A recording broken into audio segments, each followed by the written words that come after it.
Palakkad Cherpulassery police station SHOയെ മരിച്ച നിലയിൽ കണ്ടെത്തി. ബിനു തോമസിനെയാണ് ക്വാർട്ടേഴ്സിൽ തൂങ്ങി മരിച്ച നിലയിൽ കണ്ടെത്തിയത്. മരണകാരണം വ്യക്തമല്ലെന്ന് പോലീസ് പറയുന്നു. അജിത് ബാബു ഉണ്ട് വിവരങ്ങളുമായി. അജിത്ത്, ഒരു പോലീസുകാരനാണ് സ്വയം ജീവൻ ഒടുക്കിയിട്ടുള്ളത്. എന്തൊക്കെ വിവരങ്ങളാണ് പോലീസ് നൽകുന്നത്?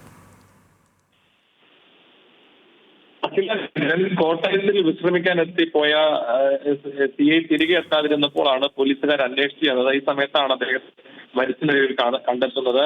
ഈ വടകര സ്വദേശിയാണ് ബിനു തോമസ്. ഭാര്യയും 2 കുട്ടികളുമായി പാലക്കാടാണ് താമസം. ഈ നടപടികൾക്ക് ശേഷം മൃതദേഹം പോസ്റ്റ്മോർട്ടത്തിനായി കൊണ്ടുപോയിട്ടുണ്ട്.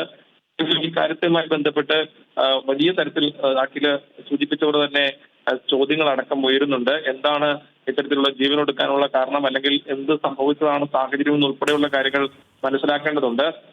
ഈ മരണകാരണം വ്യക്തമല്ല എന്നുള്ളതാണ് നിലവിൽ പോലീസ് വ്യക്തമാക്കുന്നത്. കോഴിക്കോട് സ്വദേശിയായ ബിനു തോമസ് 6 മാസം മുമ്പാണ് ചെർപ്പുളശ്ശേരിയിൽ എത്തിയത്. 6 മാസമായി SHO ആയി ചുമതല വഹിക്കുകയാണ്. അതിനിടയിലാണ് ഇത്തരത്തിലൊരു സംഭവം ഉണ്ടാവുന്നത്. ഏതാണെങ്കിലും ദാരുണമായ സംഭവമാണ്. ഇക്കാര്യത്തിൽ വിശദമായ വിവരങ്ങൾ ഉൾപ്പെടെ ലഭിക്കേണ്ടതുണ്ട്. മാത്രമല്ല, ഈ ആത്മഹത്യക്കുറിപ്പ് കണ്ടെത്തിയതായ സൂചനകളുണ്ട്. എന്നാലും അക്കാര്യത്തിൽ സ്ഥിരീകരണം ഉണ്ടായിട്ടില്ല. കാര്യങ്ങൾ ഉൾപ്പെടെ സ്ഥിരീകരിക്കേണ്ട പശ്ചാത്തലം കൂടിയുണ്ട്. അഖില രവീന്ദ്രൻ. അജിത് ബാബുവാണ് വിവരങ്ങൾ നൽകിയത്.